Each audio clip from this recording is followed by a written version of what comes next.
জয় যিশু। প্রথম পাঠ শিষ্যচরিত হতে আজকের বাণী পাঠ ৯ অধ্যায় ১ থেকে ২০ পদ। দামাস্কাসের পথে শৌলের দিব্য দর্শন, তার খ্রিস্ট ধর্ম গ্রহণ।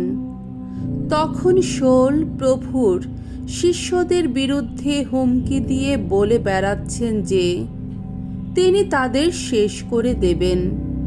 একদিন মহাযাজকের কাছে গিয়ে তাকে তিনি দামাস্কাসের সমাজগৃহগুলির সদস্যদের কাছে এই মর্মে পত্র লিখে দিতে অনুরোধ করলেন যে ওই ধর্মমতের অনুগামী পুরুষ বা নারী কাউকে পেলেই তিনি যেন তাদের বন্দি করে জেরুসালেমে নিয়ে আসতে পারেন।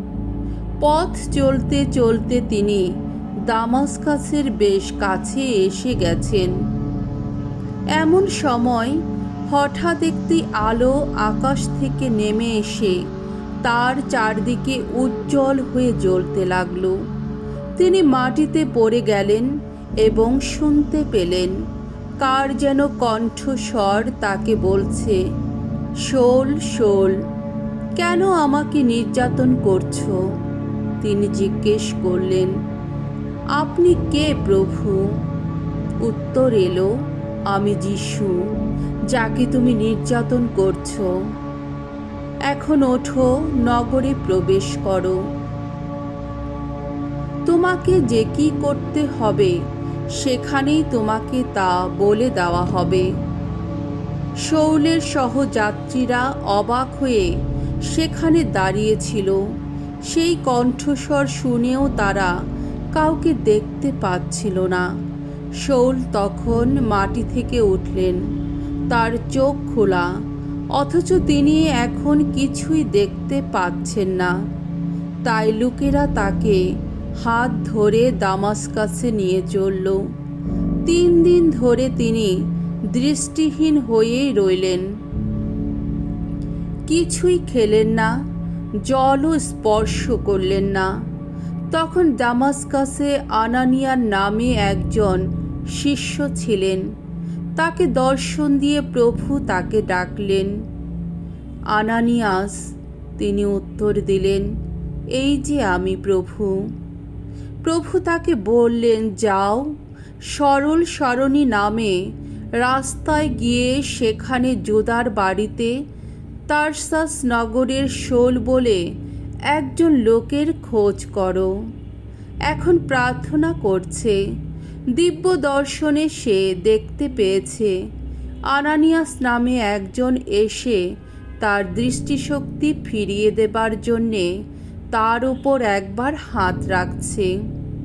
আনানিয়াস উত্তর দিলেন, প্রভু, ওই লোকটির বিষয়ে অনেকেরই কাছে শুনেছি যে জেরুসালেমে এসে আপনার পুণ্যজনদের কত ক্ষতি না করছে।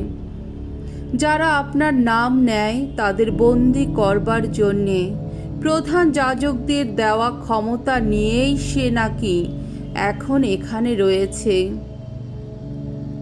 প্রভু কিন্তু তাকে বললেন, তুমি যাও, কারণ বিজাতীয়দের কাছে, তাদের রাজাদের কাছে এবং ইসরায়েলীয়দের কাছে আমার নাম বয়ে নিয়ে যাবার জন্যে সে যে আমার মনোনীত পাত্র। আমি নিজেই তাকে বুঝাবো আমার নামের জন্যে তাকে কত দুঃখ কষ্ট পেতে হবে। আনানিয়াস তখন সেখানে গেলেন। সেই বাড়িতে ঢুকে শৌলের ওপর একবার হাত রেখে তিনি বললেন, ভাই শৌল, স্বয়ং প্রভুই আমাকে পাঠিয়েছেন, সেই যিশুই। এখানে আসার পথে তুমি যার দর্শন পেয়েছিলে, আমাকে তিনি পাঠিয়েছেন তুমি যেন আবার চোখে দেখতে পাও এবং তুমি যেন অন্তর ভরে পবিত্র আত্মাকে পেতেও পারো। তক্ষুনি শৌলের চোখ থেকে আঁশের মতো কি যেন খসে পড়ল। এবার তিনি আবার চোখে দেখতে পেলেন। তিনি এবার উঠে দাঁড়ালেন, তারপর দীক্ষাস্নাত গ্রহণ করলেন। তারপর তিনি কিছু মুখে দিলেন এবং দেহের শক্তি ফিরে পেলেন। দামাস্কাসে যে শিষ্যেরা ছিল শৌল তাদের সঙ্গে কয়েকদিন রয়ে গেলেন। তখনই তিনি সমাজগৃহগুলিতে এই কথা প্রচার করতে শুরু করলেন যে যিশু হচ্ছেন স্বয়ং ঈশ্বরের পুত্র। প্রভুর বাণী। ঈশ্বরকে ধন্যবাদ। সাম সঙ্গীত 117 অধ্যায় 1 থেকে 2 পদ। ধুয়ো, জগৎ জুড়ে ঘোষণা করো মঙ্গল সমাচার। সকল জাতির মানুষ, ভগবানের শ্রুতিগান করো। সকল দেশের মানুষ, গাও তার গৌরব গাথা। আহা, আমাদের প্রতি তার ভালোবাসা কতই গভীর। ভগবানের বিশ্বস্ততা সে তো চিরন্তন। বাণী বন্দনা। জয় মৃত্যুঞ্জয়, জয় তোমারই জয়। প্রভুর দেহ রক্ত পূর্ণ প্রসাদ রূপে যে করে গ্রহণ, সে প্রভুর মধ্যে থাকে অনুক্ষণ। প্রভুও অন্তরে তার নিত্য থাকেন। জয় মৃত্যুঞ্জয়, জয় তোমারই জয়।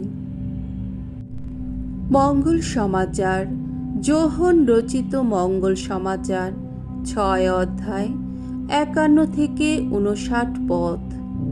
প্রভু যীশু নিজেই স্বর্গ থেকে নেমে আসা সেই জীবনদায়ী খাদ্য।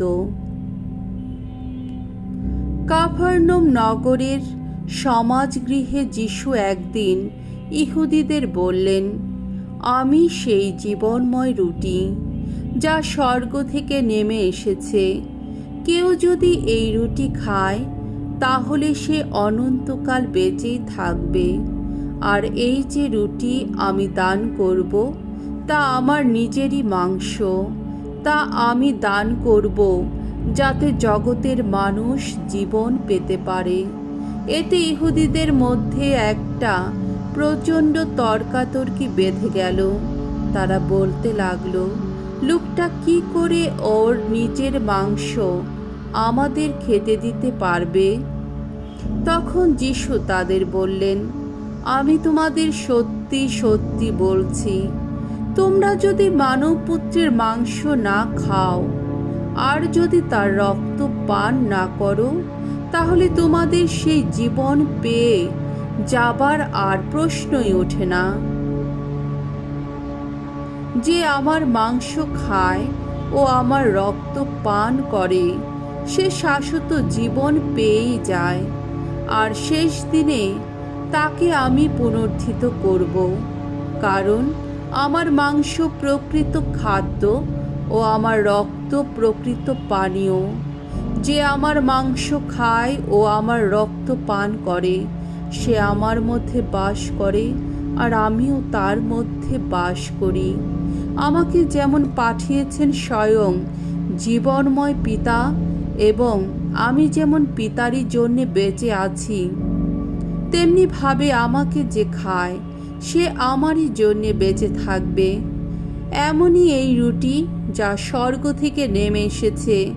তোমাদের পিতৃপুরুষেরা যা খেয়েছিল এ রুটি তেমন রুটি নয়, তারা তো মারা গেছেন।